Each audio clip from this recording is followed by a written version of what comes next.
lainnya, batuk dan bersin juga ada etikanya. Dan banyak orang yang salah langkah. Saat batuk dan bersin, malah menutup mulut dan hidung dengan telapak tangan. Tujuannya baik, tapi belum tentu benar. Karena kuman bisa ke tangan kita tanpa kita sadari, melalui sentuhan ataupun bersalaman. Lalu, bagaimana etika batuk dan bersin yang benar? Berikut caranya.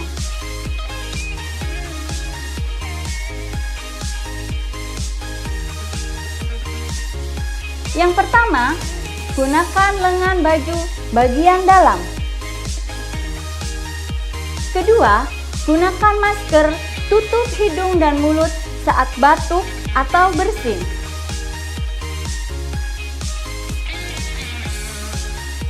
Ketiga, gunakan tisu tutup hidung dan mulut saat batuk atau bersin. Buang tisu ke dalam tong sampah dan segera lakukan cuci tangan dengan menggunakan sabun dan air mengalir atau gunakan hand sanitizer.